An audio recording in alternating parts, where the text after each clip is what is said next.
সে আমাদের স্বাধীনতা সার্বভৌমত্বের প্রতীক।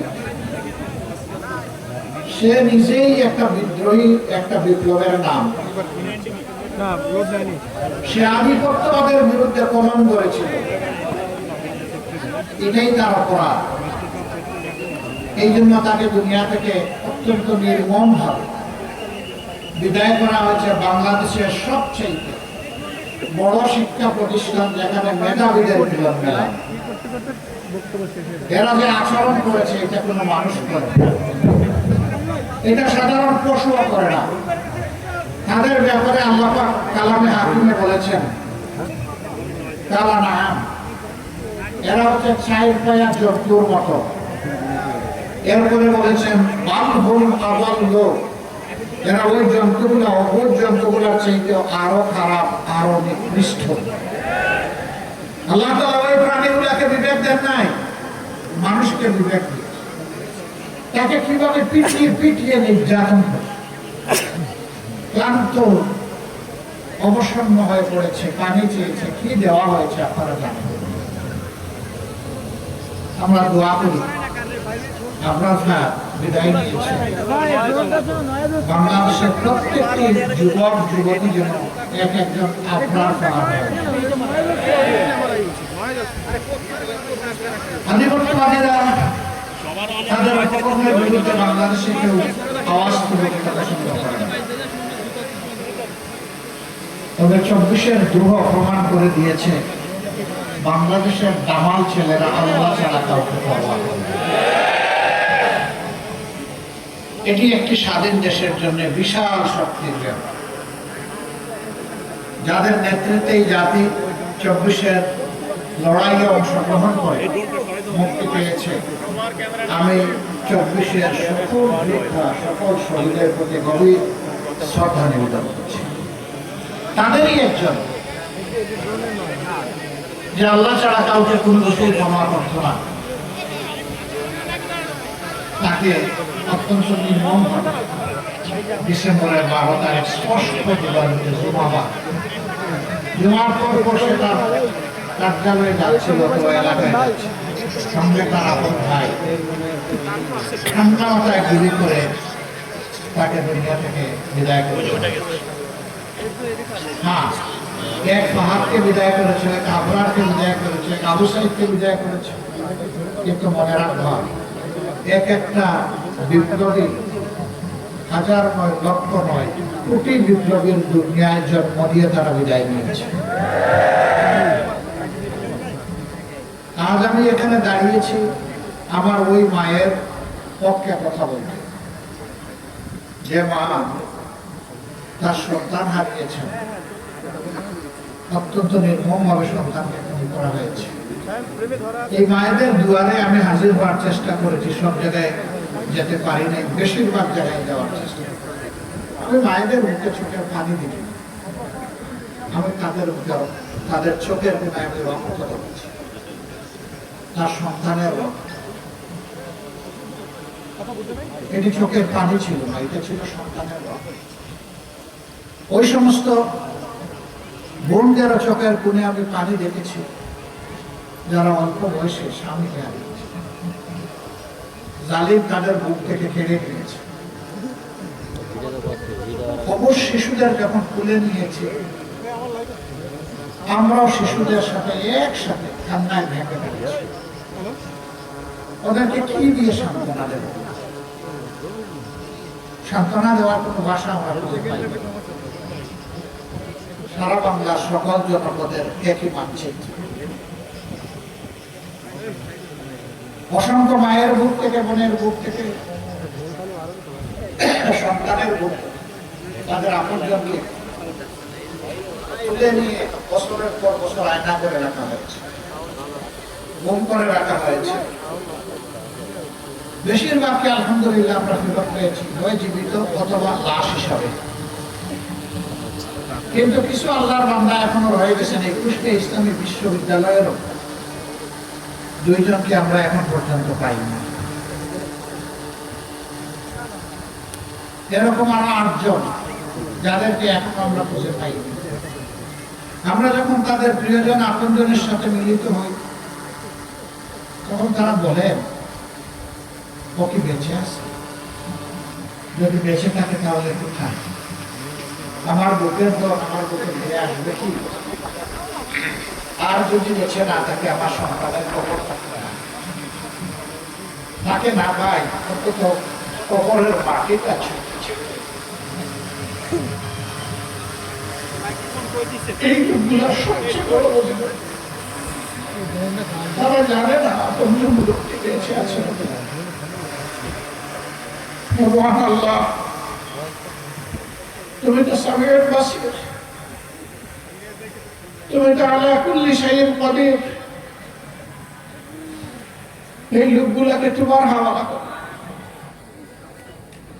এই যত পরিবারের কথা বললাম, তুমি নিজেই তাদের অভিভাবক।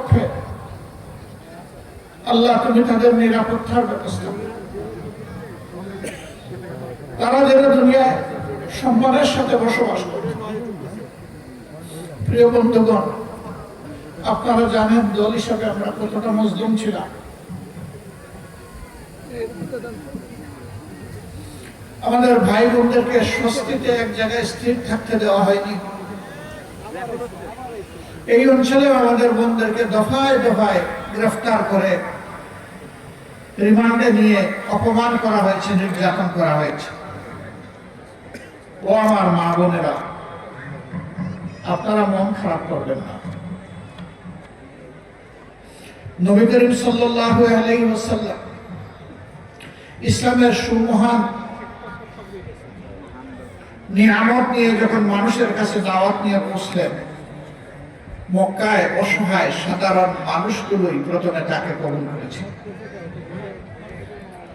তিনি যখন গুহা থেকে নেমে সমতলে আসলেন, তখন আমাদের আম্মাজা খাদিজাতুল কুবরা রাদিয়াল্লাহু তাআলা আনহা সর্বপ্রথম ঈমান কবুল করেছেন। কাজেই নবী করিম সাল্লাল্লাহু আলাইহি ওয়াসাল্লামের জবানি থেকে যিনি ঈমান কবুল করেছিলেন, আপনারা ওনার উত্তরসূরি, আপনারা সম্মানিত, আপনারা গর্বিত। ইসলাম কবুল করার পরে মক্কার লোকেরা তিলে তিলে কষ্ট দিয়ে যাদেরকে খুন করেছে, আহত করেছে, গোলাম বানিয়ে রেখেছে, তাদের মধ্যে সর্বপ্রথম যিনি রক্ত দিয়েছেন, জীবন দিয়েছেন, শহীদ হয়েছেন, তিনি একজন মা, আমাদের আম্মা জান হযরত সুমাইয়া রাদিয়াল্লাহু তাআলা। উহুদের কঠিন ময়দানে নবী করিম সাল্লাল্লাহু আলাইহি ওয়াসাল্লামকে ঢাল হয়ে যে মা নিরাপত্তা দিয়েছিলেন, যার গায়ে যুদ্ধের পরে 8টি ঝুলন্ত তীর ছিল, 70টি ভারী জখম ছিল, পুরুষরা সেখানে নবী করিম সাল্লাল্লাহু আলাইহি ওয়াসাল্লামের পাশে ছিলেন না। এই কঠিন সময়টায় আমাদের আম্মা জান হযরত মুসাইবা রাদিয়াল্লাহু তাআলা আনহা রাসূল করিম সাল্লাল্লাহু আলাইহি ওয়াসাল্লামের জীবনের সবচেয়ে কঠিন সময়ের সঙ্গে হয়েছিলেন। আপনারা গর্বিত, আপনারা তাদের উত্তরসূরি। আল্লাহর জন্য যেমন তারা সকল দুঃখ কষ্টকে হাসি মুখে কবুল করেছেন, আমি বিশ্বাস করি আল্লাহর জন্য, মানবতার জন্য আপনাদের সাথেও যে আচরণ করা হয়েছে, এখনো হয়তো বা কেউ কেউ করে, আমি মনে করি যে আপনারা ওই উত্তরসূরির ঐতিহ্য ধরে রেখে আল্লাহর ফায়সালার উপরে সন্তুষ্ট থাকবেন ইনশাআল্লাহ। আমরা দোয়া করি এদেশের মা বোনদের গর্বে আল্লাহ তাআলা বেশি বেশি করে আবরার ফাহাদ, শরীফ হাদি, শরীফ উসমান ইবনে হাদি, আবু সাইদ, এদের মতো বীর আল্লাহ বেশি বেশি করে আপনাদের গর্বে আমাদের জন্য আল্লাহ উপহার দিবেন। মায়েরা যখন সন্তান নয় বীরের জন্ম দিবে, এই দেশ হবে বীরের জাতির দেশ ইনশাআল্লাহ। আজকে মায়েরা ন্যায়ের পক্ষে, সত্যের পক্ষে, মানবতার পক্ষে আল্লাহর দ্বীনের আওয়াজ তুলতে ঘরে ঘরে যান। কিছু লোক এটা সহ্য করে, তাদেরকে বিরক্ত করে, তাদের সাথে অপমানজনক আচরণ করে, তাদেরকে কষ্ট দেয়, এমনকি দিশাহারা হয়ে দুই এক জায়গায় গায়েও হাত দিয়েছে। আমরা তাদেরকে বলি, তোমরাও আমাদের মতোই মায়ের গর্ভ থেকে দুনিয়ায় এসেছো, মাকে সম্মান করতে শিখো। মাকে সম্মান করলে আল্লাহ তোমাদেরকেও সম্মানিত করবেন। যেই জাতি মাদেরকে সম্মান করতে পারে না, অপমান তাদের জন্য অবধারিত। আমরা প্রতিশ্রুতিবদ্ধ, যে কোনো কিছুর বিনিময়ে মায়েদের সম্মান ইনশাআল্লাহ। সম্মানিত কুষ্টিয়াবাসী, আপনাদের অবস্থান এবং অবদান বরাবরই ন্যায় এবং সত্যের পক্ষে, আল্লাহর দ্বীনের পক্ষে। এখানে আপনাদের অনেকগুলা সমস্যা আছে। আমরা যখন আসছিলাম উপর থেকে দেখছিলাম, পদ্মা গড়াই নদী নয়, মরুভূমি। এটা যখন মরুভূমি হয়ে গিয়েছে, তখন উপর থেকে যখন ঢলের পানি আসে, তখন আর নদীতে থাকে না, দুই কুল উপচে পড়ে, দুই কুল ভাসিয়ে সব কিছুকে তছনছ করে দেয়। বছরের পর বছর নদী ভাঙ্গনের কবলে পড়ে বহু মানুষের জীবনের স্বপ্ন ধূলিসাৎ হয়ে যায়। অনেক মানুষ সর্বশান্ত হয়। কেন এমনটা হয়? নদী তো আল্লাহর নিয়ামত।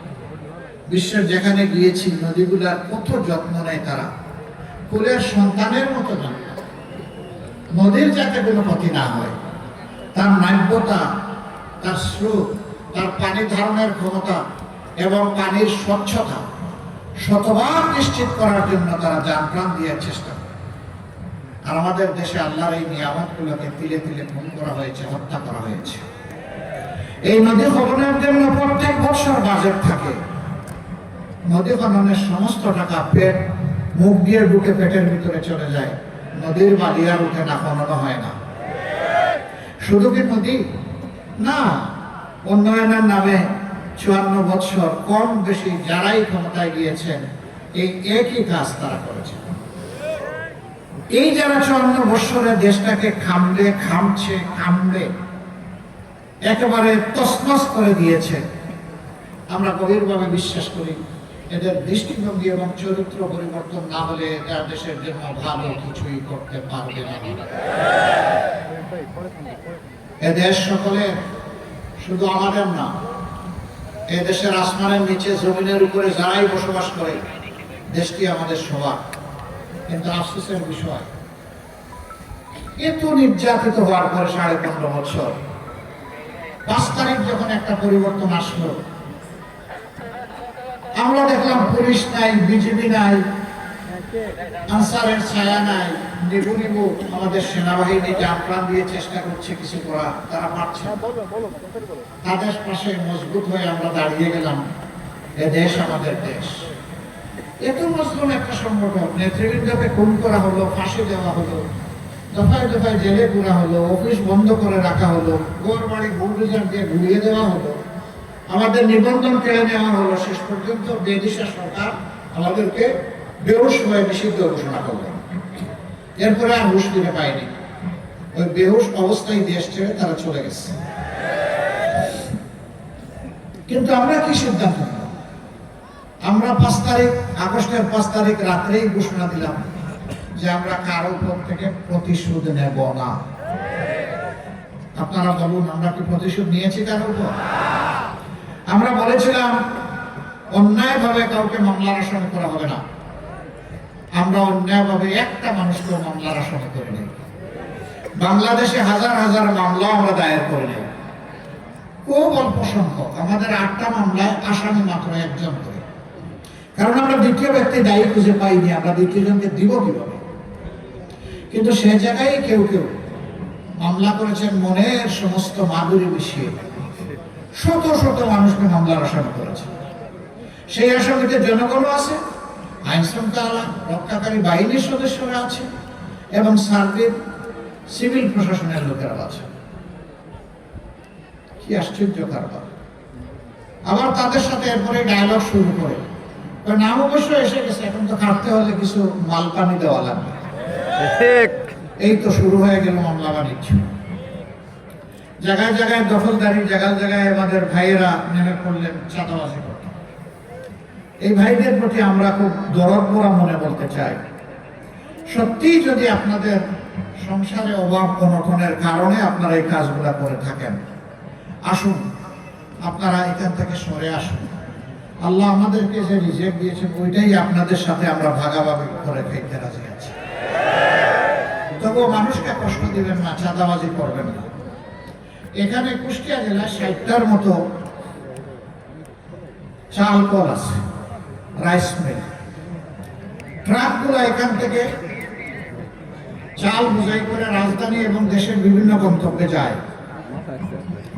এখানে প্রতিটি ট্রাক থেকে বেসরকারি খাজনা আদায় করা হয়। ছাতা বললে মানুষ একটু লজ্জা পায়, তো এই জন্য বললাম বেসরকারি খাজনা, এবং রেটও ভালো, প্রতি ট্রাকে 5,000। ট্রাকের মালিকরা অতিষ্ঠ, ব্যবসায়ীরা অতিষ্ঠ, চাল কল মালিক যারা তারা অতিষ্ঠ। এরপরে আবার বিভিন্ন স্ট্যান্ড দখলের ব্যাপার আছে। আমি অবশ্য স্ট্যান্ডের নাম নেই না, ওইটা নিলেও মানুষ মন খারাপ করে একদম মানুষ। আপনারা জানেন ওই সমস্ত স্ট্যান্ডের নাম দাম, তাই না? আমরা সবাইকে বলি সরে আসো, ওখান থেকে সরে আসো। আমরা কথা দিচ্ছি, এমন এক বাংলাদেশ আমরা করতে চাচ্ছি, আল্লাহর পর ভরসা করে, মহান আল্লাহর পর ভরসা করে করতে যাচ্ছি, যে বাংলাদেশে প্রত্যেকটি সক্ষম পুরুষ এবং নারীর হাতে মর্যাদার কাজ আমরা তুলে নেব ইনশাআল্লাহ।